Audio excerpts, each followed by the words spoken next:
estamos aqui para mais uma aula de biologia e hoje nós vamos conversar sobre as verminoses. Verminoses são doenças causadas por vermes.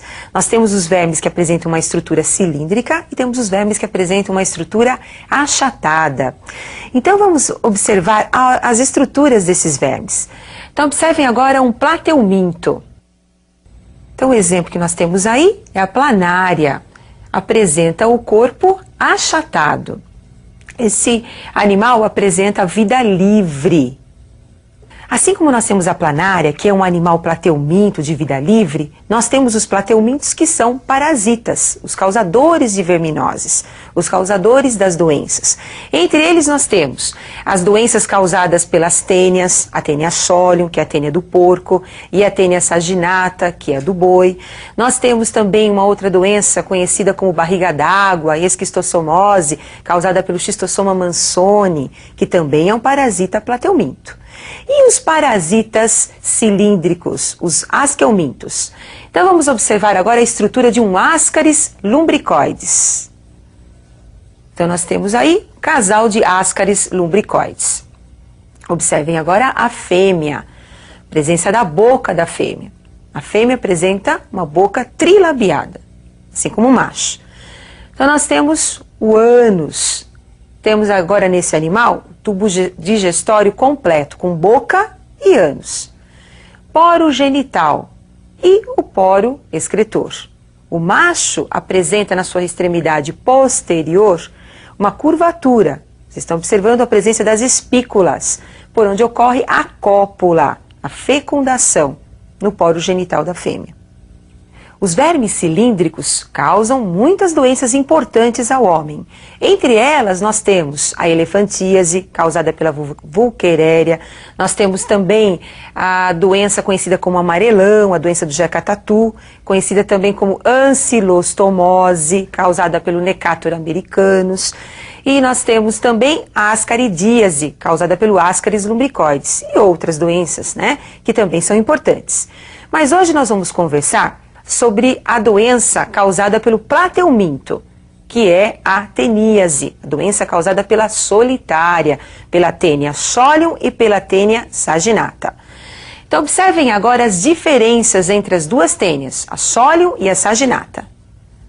Tênia solium. Então nós temos a cabeça do verme com a presença de acúlios, ganchos. A cabeça nós chamamos de scolex. Tênia saginata, a ausência dos ganchos, a ausência dos acúlios. Esses ganchos são importantes para prender o verme à parede intestinal. A tênia solium, ela apresenta como hospedeiro definitivo o homem e o hospedeiro intermediário o porco, enquanto que a tênia saginata apresenta como hospedeiro definitivo o homem e hospedeiro intermediário o boi. Então nós vamos conversar um pouquinho sobre a teníase causada pela tênia solium, o ciclo da tênia solium. Então observem agora a manifestação da doença no homem. Então nós temos um homem com o verme adulto no seu intestino, esse verme que atinge metros de comprimento.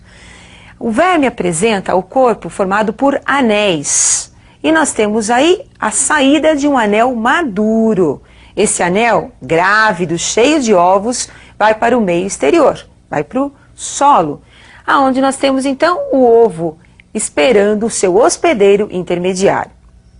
Então, no caso, o porquinho ingere esses ovos que estão presentes aí no solo. Vocês sabem que porco come detritos, se alimenta de tudo que ele encontra pela frente.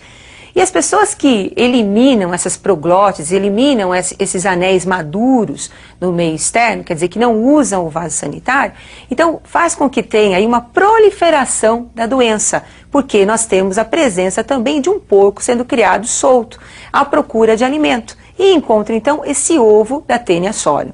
Agora vamos observar como é que ocorre o desenvolvimento desse ovo no interior do porco. O ovo ingerido pelo porco cai no seu sistema digestório. E lá no estômago do porco, ele é digerido, a casca é digerida. O ovo agora cai na circulação sanguínea e vai para a musculatura do porco. E lá vai se desenvolver numa larvinha, que é o cistítico, que apresenta o escólex, a cabeça, invaginado no seu interior. O cisticerco é uma larvinha visível que dá para você observar até na língua do porco. É uma larva que mede de meio centímetro a 1 centímetro. Essa larva, ela fica também na musculatura do porco e o homem vai ingerir essa larva quando se alimentar do porco ou dos seus derivados e essa carne for mal cozida ou for crua. Como nós vamos verificar, como é que vai ocorrer agora o desenvolvimento dessa larva no homem. Com a ingestão da carne de porco, mal cozida ou crua, o que vai acontecer é nós teremos a entrada da larva do cisticerco. Esse cisticerco agora cai também no trato digestório do homem e vai direto para o intestino, onde nós vamos ter o desenvolvimento do verme adulto. Esse verme agora, a Taenia solium, vai se desenvolver, como eu já falei para vocês, no intestino do homem, atingindo metros de comprimento e começa então agora a ter o desenvolvimento dos seus anéis grávidos. Nos anéis desse verme nós vamos encontrar a parte feminina e a parte masculina. Então nós temos os ovários e nós temos também a produção dos gametas masculinos, fecundando os óvulos e dando origem então agora a um útero cheio de ovos. Como esse anel fica muito pesado, ele acaba sendo eliminado. Então, apesar do verme estar eliminando esses anéis grávidos, ele ainda está vivo no intestino, preso, agarrado à parede intestinal, continua o seu processo de reprodução.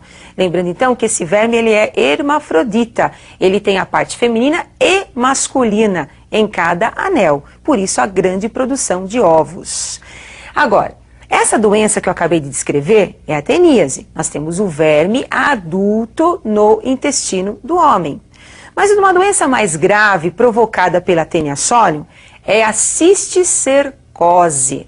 É uma doença em que o homem faz o papel do porquinho. O homem é o hospedeiro intermediário. Como é que isso pode acontecer? Quando o homem ingerir ovos da Taenia solium. Então agora nós vamos ter o desenvolvimento da larva na musculatura do homem ou no sistema nervoso do homem, levando a um quadro de neurocisticercose. Esse paciente, ele pode ter uma dor muito forte de cabeça, ele pode apresentar cefaleia e ele pode ter vômitos, pode ter quadros de epilepsia e pode ter uma morte súbita, dependendo da localização da larva, dependendo da localização do cisticerco. Como é que o homem ingere os ovos? Nos alimentos contaminados, ou através do que nós chamamos de autoinfestação. Os anéis grávidos acabam explodindo e nós temos a eclosão dos ovos no próprio intestino do homem. E com isso nós vamos ter a evolução da larva na musculatura ou no sistema nervoso. Agora, uma outra doença também importante é a ancilostomose, conhecida também como amarelão. Aqui no Brasil essa doença chegou através de dois causadores, o Necator americanus e o Ancylostoma duodenale. Então nós vamos conversar um pouquinho sobre o ciclo desses animais. Então nós temos o ciclo do Necator americanus, causando então o amarelão ao homem. Então nós temos aí o ciclo do Necator americanus. Então imagine um paciente que está infectado pelo Necator. Esse verme fica no intestino, começa a ocorrer a sua oviposição. Então o ovo é eliminado através das fezes. Esse ovo permanece no meio ambiente. Encontrando as condições ideais, ele acaba passando por um processo de evolução. Então nós vamos ter dentro do ovo a evolução das larvas. Então essas larvas agora sofrem a primeira mudança, a primeira muda dessa larva, formando então uma larva rabditoide. Em seguida, nós vamos ter, após 48 horas, a segunda muda, que é a larva conhecida como filarioide. E, posteriormente, 7 dias após a formação da filarioide, nós vamos ter a filarioide infestante. Então, esse ciclo da evolução da larva acontece no solo, no chão úmido. Essa evolução garante agora a penetração dessa larva, que pode ser uma penetração passiva ou ativa. Penetração ativa, pela pele, conhecida também como percutem. Penetração passiva, com os alimentos, pela boca, que nós chamamos de peros. No homem, a penetração ativa, através então do chão úmido, é a principal forma de transmissão da doença. Crianças que pisam nesse chão contaminado com as larvas descalças acabam adquirindo a doença e vamos ter um quadro de evolução do verme no seu interior. Então observem agora a evolução. Com a entrada do verme pela pele, o que nós vamos ter então? Esse verme cai na circulação sanguínea, da circulação sanguínea vai para o coração e para os pulmões, aonde vai sofrer a terceira muda. Nos pulmões, ele agora passa para o trato, subindo pelos bronquíolos, passa para o trato digestório, passando pela traqueia e vai agora para o estômago. E do estômago para o intestino, onde vai sofrer a quarta muda. Se o verme penetrou pela boca, ele vai direto para o estômago e lá vai sofrer a terceira muda e a quarta muda no intestino. Então, no intestino agora, nós vamos ter o desenvolvimento do verme adulto, a oviposição posterior. Então, esses vermes adultos realizam a cópula, começam a produzir os seus ovos, que são eliminados pelas fezes, pelo indivíduo infectado. O principal sintoma da ancilostomose ou amarelão é a anemia ferropriva, é a anemia por falta de ferro. Lembrando que nós temos também o paciente com algumas complicações digestivas também, dependendo da quantidade de vermes que nós vamos encontrar no seu intestino. Agora, eu gostaria que você estudasse um pouquinho mais as outras verminoses, como a ascaridíase, a elefantíase, que é uma doença também importante, a enterobíase.